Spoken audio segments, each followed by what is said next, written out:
Welcome into the Blerd Wire, where we are discussing another fabulous cinematic masterpiece that came out a little bit before our times, but we can still reflect on how good it was and how it impacted the film industry for eons to come, and that is Dune.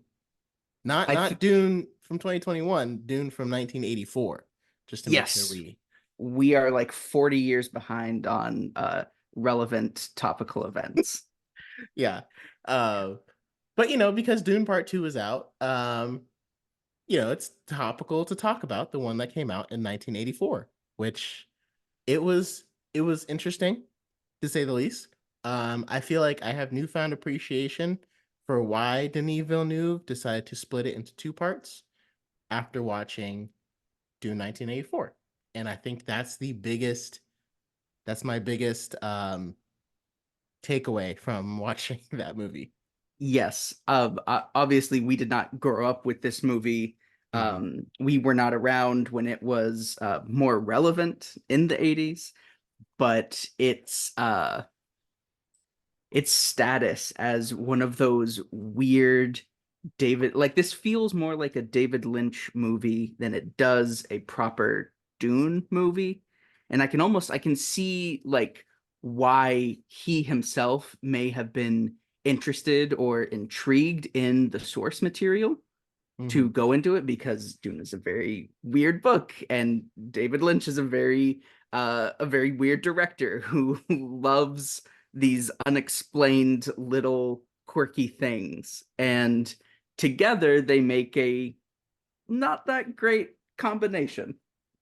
Yeah, so it's like, I guess objectively speaking, like I it's hard for us to like really go in because it's like I can't really say like objectively whether it's like a good or bad movie because I wasn't around in the 80s, so I didn't really know like what the special effects were, like what you can actually do in the 80s.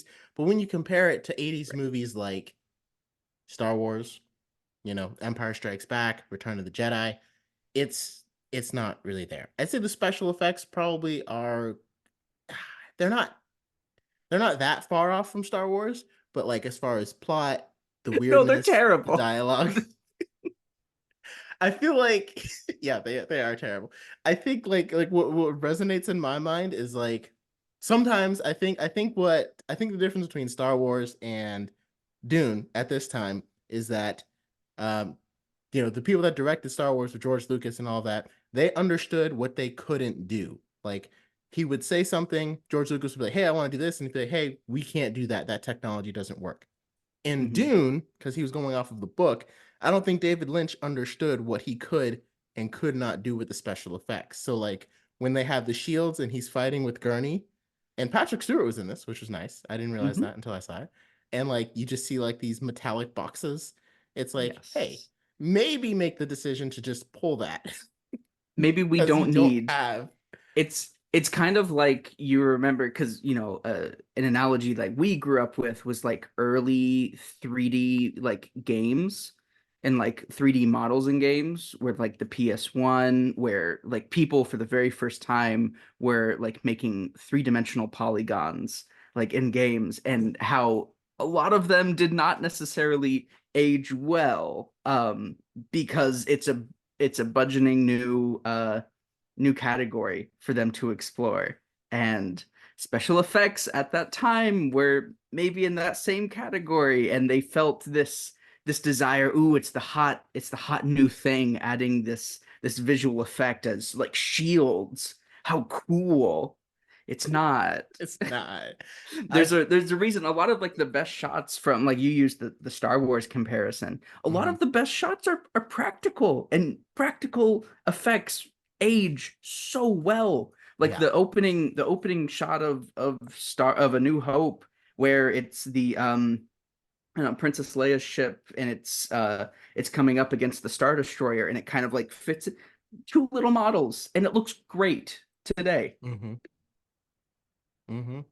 And so it's one of those things that's like obviously when you do that, obviously the film doesn't end up aging very well. So like now here we are doing 1984, and like here we are like 20, no, what, we're 40 years later, and it's like it kind of seems like a parody almost of Dune itself. Like if you were trying to make fun of the book Dune, this kind of feels like the kind of movie you would make. And like it's hard to explain because it's like I feel like the actors take themselves seriously in the movie, but it's Mhm. almost like it feels like you can't enjoy this movie if you take it seriously. Like it feels like in Dune, in Denis Villeneuve's Dune, we are immersed into the storyline and we are like observing everything that happens.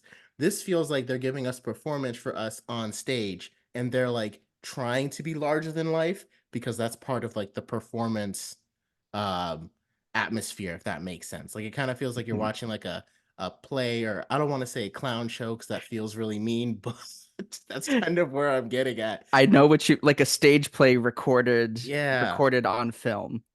Like it doesn't feel that far off. Like I don't know if you watched Hawkeye, but like at the end they had like the Avengers play or like save us all in the mess we're in. It's like that, like what they're doing on stage kind of feels like what this entire movie was.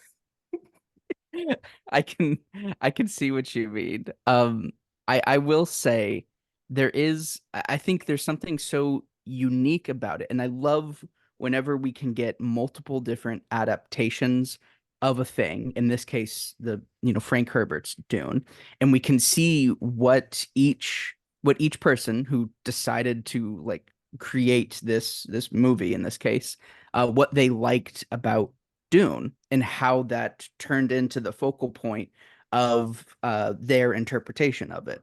Because Hmm. Dune is very complex. There's a lot Yeah. to it. Denis Villeneuve really focused on the characters, very specifically Paul's journey. So a lot of the extra world building, a lot of the weirdness that would make it harder to understand certain parts, and to help keep it focused, he cut a lot of that out, cut the fat Hmm. in that Hmm. sense. And it made for a very compelling like story and a very compelling read of Paul as a character.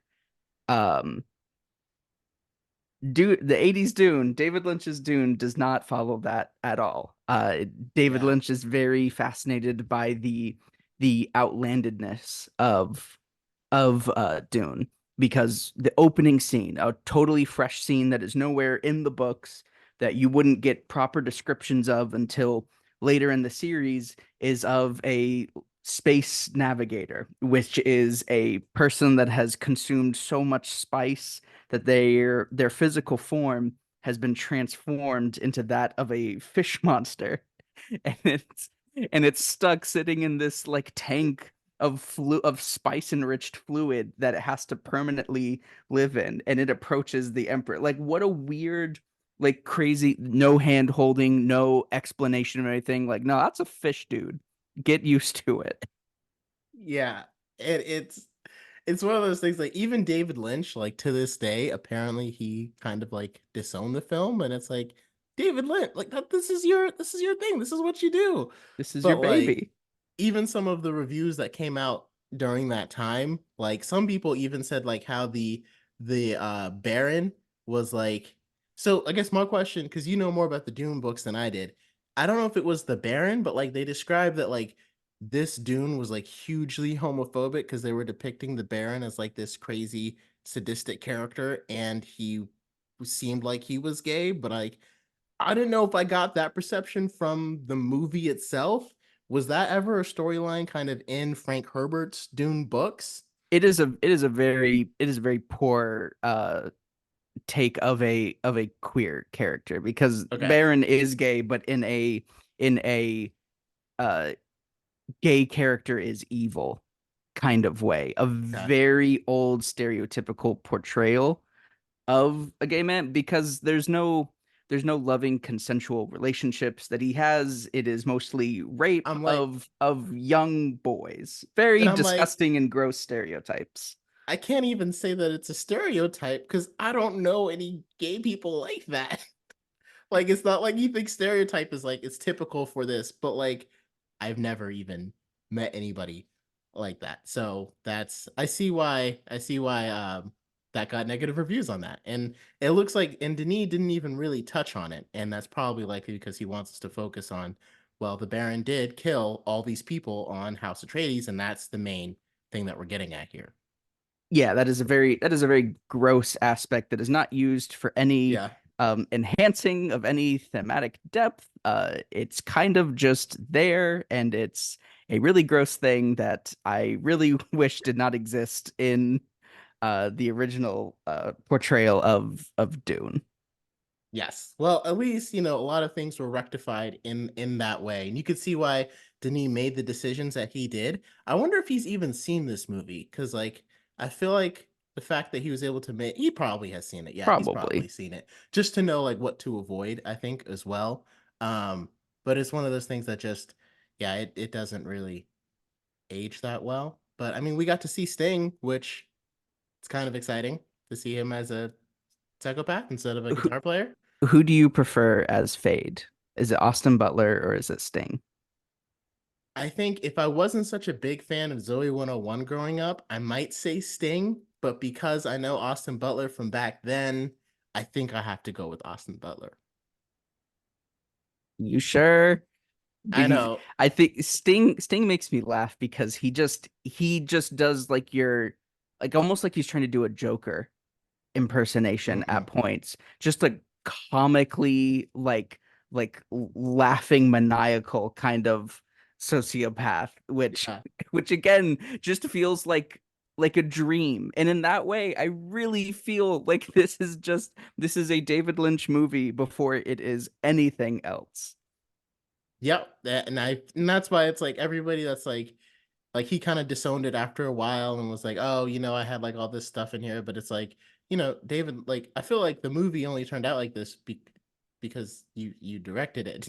Like you did have like an impact on it, but that's part of that's part of how it goes sometimes. And the thing that really, I think the one thing I will say, had this movie come out 10 years before, Mhm. everybody will be talking about how it paved the way for Star Wars. But because it came out in 1984 and a lot of people don't realize, like even George Lucas has said like he's tried to say that like a lot of his Star Wars isn't really inspired that much by Dune, and then it's like Spice, It Emperor, is. Imperium, like there's no way Star Interstellar Travel, like Star Wars is so inspired by Dune. Like It you don't even know. it absolutely is. The Absolutely. hubris to say no. Yeah, and he's like, it's one of those things like just lean into it, George. Like you don't have to pretend like you made all this up. Like part of it comes from Dune. But because of that, I think a lot of people will see Dune as more of like a Star Wars copy because like the average fan doesn't know how similar the two stories are. So like when it came out in 1984, probably why it got a lot of comparisons to Star Wars and why a lot of people thought it was an inferior Star Wars because they didn't realize that it comes before that, like it was written before Star Wars even came out, and it actually did pave the way for Star Wars, even though what we got in 1984 was not quite what anybody wanted. Hmm. And I feel like the parts that he chose to focus on in the movie, it's crazy that it's this combination of like adapting an incredibly dense, long book into a movie that feels slow and boring at times. Like, how is it not like quicker paced for how much ground For it how much he ends up shoved in here. covering? Yeah. But the first time I ever saw this movie, I had fallen asleep by the end Yeah, that's fair. because it had put me into such a bore. It felt like there was no reason to keep watching, and Yep. it such a bummer because I think there's something there. I think there's like this nugget of just this wacky fever dream that could have been more interesting if it leaned into that more. But I think things with like goofy special effects, which don't necessarily even feel goofy enough to be like cartoonishly bad, and then like really boring and bland pacing that keeps you disinterested. I don't know. It's a I, mess. I feel like David Lynch came up in a time where or like when he was making this movie, I think he realized how weird, because the book is weird. Like, let's not deny it. Even Mhm. Dune, like the ones that Denis Villeneuve came out with in 2021, 2024, there are a lot of weird aspects in the movie. Hmm. But David Lynch was like, the weirdness is going to carry the movie. I feel Hmm. like when he made this movie. And for Denis Villeneuve, he was like, the characters are going to carry this movie. You're going to care about the characters, and then all the weirdness will kind of like complement everything else that's here. But it feels like he kind of um overleaned into the weirdness that he forgot about everything else. It's like, hey, no, we don't need to draw boxes around the characters. We need them to talk so we can understand what makes them, You're what never drives gonna them. forgive that effect, are you? I can't, because when it took me so long to realize what the scene What it actually, was, because it what you it can you actually can barely was. see Patrick Stewart underneath it. It's just Like a birthday celebration gone wrong or something. Like he walked into a party city and it just exploded on him. I can't even. Yes. So that's why I think that's, and I haven't even seen, are there any other David Lynch movies that you've seen that like you like what he's done? Because I haven't honestly seen a movie by him besides this no. one. I know it more so from my wife who is really into Twin Peaks. And so I've Okay. watched some and listened to a lot of like discussion around Twin Peaks. So I have a general feel for his odd style. Um, but I have myself never really watched much. Yeah, or anything that he's done. Yeah, I saw that he directed Mulholland Drive, and all I know, I just know that Naomi Watts was in the movie, which is very surprising Hmm. because I don't think that movie is as weird as some of his other stuff. Um, but I mean, other than that, so yeah, I mean that's it's an interesting movie. That's for sure. I'm glad that they decided to wait until 2021 to also retell the story. Because I think it could have been done well before then, but I think giving a little extra time to kind of get away from that will Hmm. help. Because I feel like a lot of the fans of Dune 1 and 2 don't even know this movie exists, Hmm. which is for good reason. For good, it's a relic of its time, Yeah. for sure. And every new thing gives us an opportunity to look back at something older with a different perspective and lens, and certainly having a more faithful and character centric adaptation of Dune to look at this makes it seem even more of a mess. It like Yeah, and I know usually like when we do films, we start with like what we like about them, and then we kind of depending on the film, I guess. So like, is there anything that, because I guess we talked about what we didn't like about it so much. Is there anything you want to close with on like what you may liked about it? Like any redeeming qualities from this 1984 classic? I'm I'm glad that he wasn't afraid to portray a 3-year old uh killing a grown man, a 3-year old with like the knowledge and wisdom of generations of women before her. That was very brave of him. That I was very agree. brave. It's a tough, and you know what? It's silly in the moment, but I do in his world, I believe it. And I think Yeah, to make it like, yeah, this could happen, I think like that is a plus. yeah. It You is a get plus.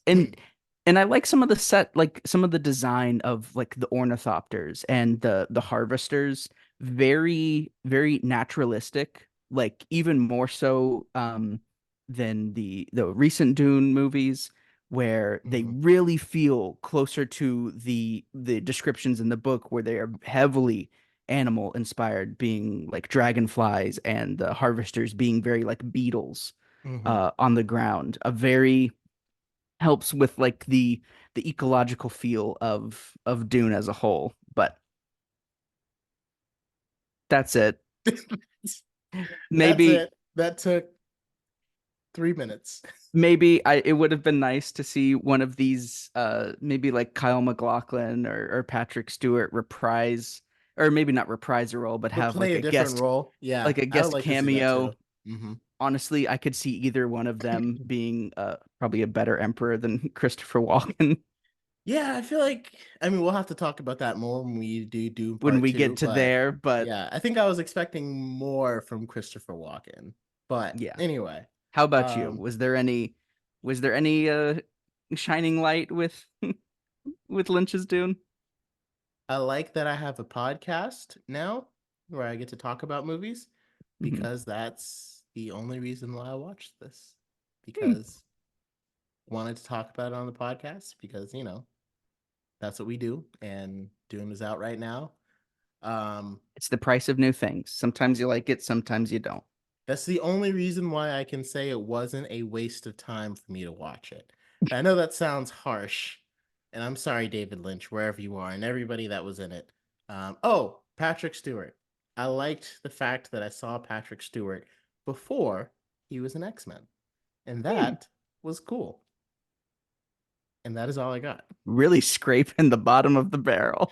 I don't even think we're still in the barrel at this point. We've broken the bottom. We're The just wood planks have been scraping the torn. floor. Yeah, yeah. It's just yeah, there are some. I mean, I won't go as far to say like it shouldn't have been made because Frank Herbert obviously um created a very engaging world, and I feel Hmm. like partly why it was made was because people realized, or or someone realized that like, wow, this is very similar. When Star Wars came out, like, oh wow, this is very similar to Dune. Hmm. Maybe we should make a Dune movie. Like, I feel like if Star Wars hadn't come out and been so successful, I don't think we would have ended up getting this Dune movie because I feel like Star Wars just kind of takes a lot of the cool elements of Dune and put them into a galaxy far, far away. And then they're like, Hmm. well, let's just go with the original source material. And someone should have been like, do we have the effects for this? And it was like, hey, man, get off my back.